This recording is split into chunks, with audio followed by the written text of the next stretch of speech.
Fala, meus queridos, minhas queridas, empresários e empresárias transportadores desse Brasilzão. Outubro chegou, não é mesmo? E a bruxa tá solta. Gente sendo multada de tudo quanto é jeito possível e imaginável. E o motivo é claro, né? Novo método de fiscalização que a NTT começou a empregar no início desse mês, que agora pega os dados do MDFE com os dados do CIOT e cruza com a tabela da NTT em busca de inconsistências. E essas inconsistências, por consequência, acabam gerando o auto de infração automático.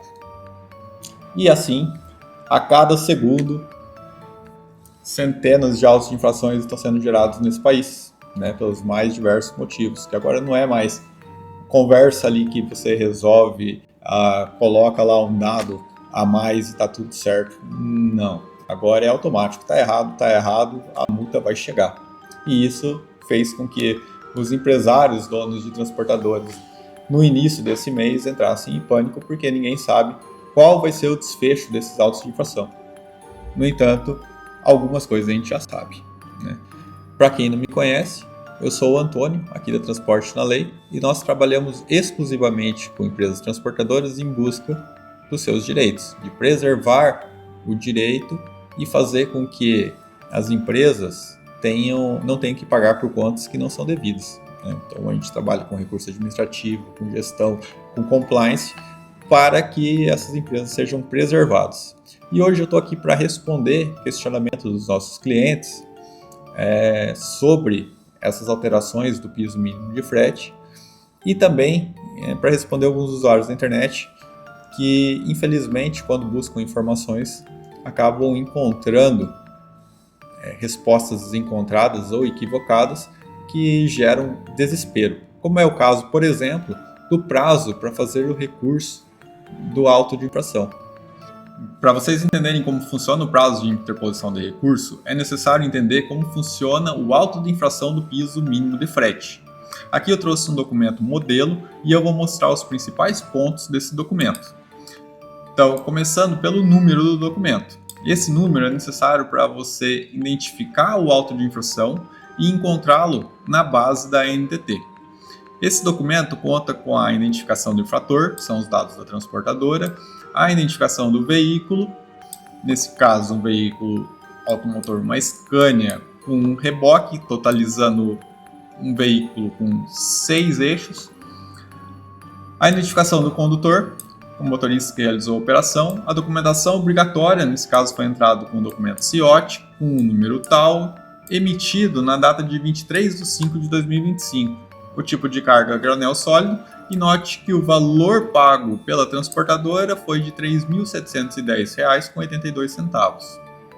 Para o cálculo do piso mínimo de frete, a NTT utiliza em sua calculadora os dados do frete. Então, o tipo de carga, granel sólido, tipo de contratação, carga, lotação, a distância percorrida entre a origem e o destino e a quantidade de eixos do veículo. Esses dados geram um coeficiente de deslocamento de 6,44 com um coeficiente de carga e descarga de 534,98, resultando num piso mínimo de frete de R$ 3.853,18, que não é muito maior do que o valor pago pela transportadora.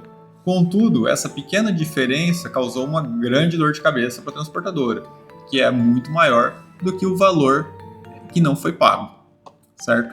Para a gente confirmar esse dado do piso mínimo de frete, a gente pode utilizar a própria calculadora da NTT para ver se foi calculado corretamente. Então, abrindo ali a calculadora da NTT, para quem nunca abriu,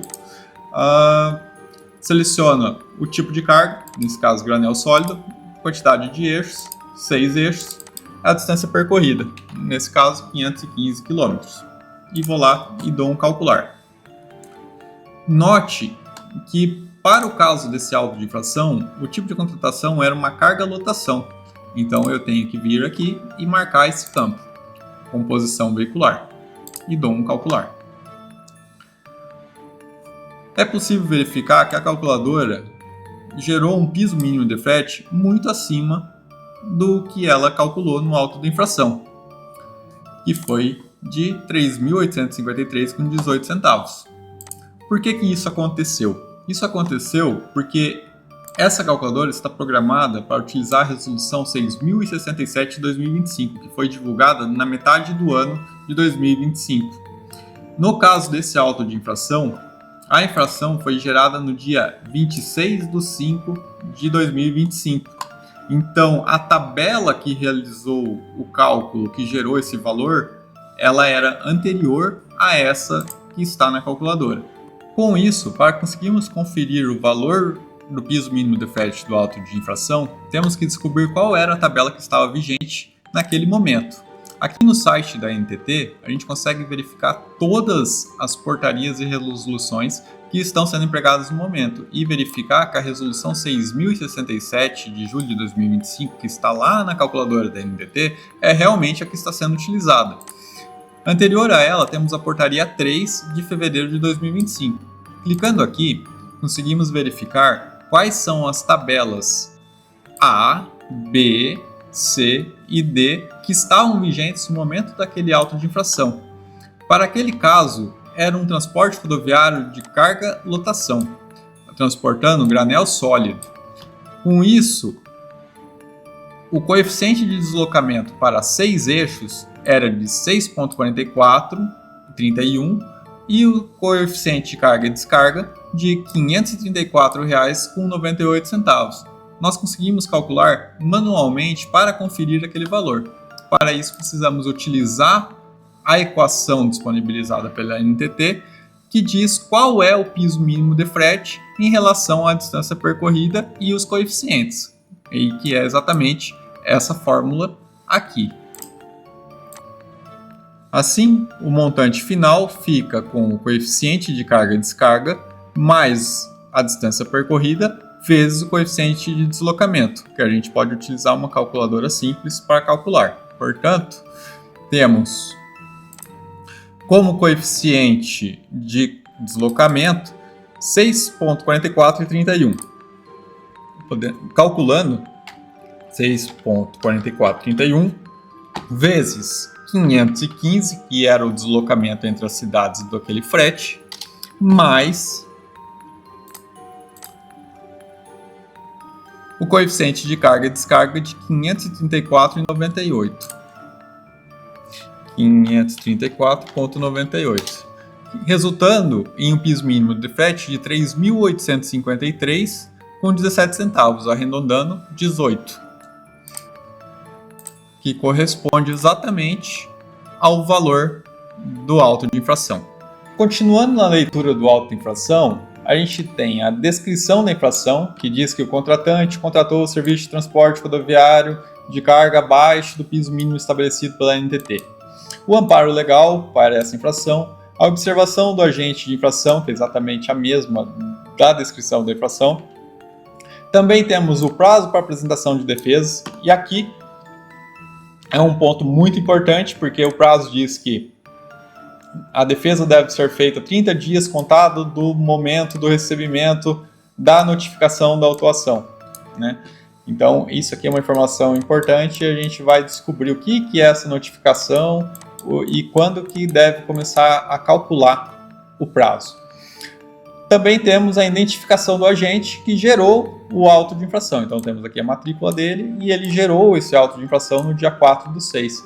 E isso pode ser verificado aqui no sistema SEI, que esse processo foi gerado no dia 4/6, né? Não tem relação exatamente com a data da infração, né? Foi gerado no dia 4/6 o processo e aí começa a acontecer todo o trâmite desse processo, né? Então, toda a parte de recurso, se foi aceito, se foi negado, tudo que vai acontecendo vai sendo registrado aqui na lista de andamentos. Para esse vídeo não ficar muito longo, eu vou dividir o conteúdo. Então, fique ligado na nossa página e acompanhe as notícias da Transporte na Lei.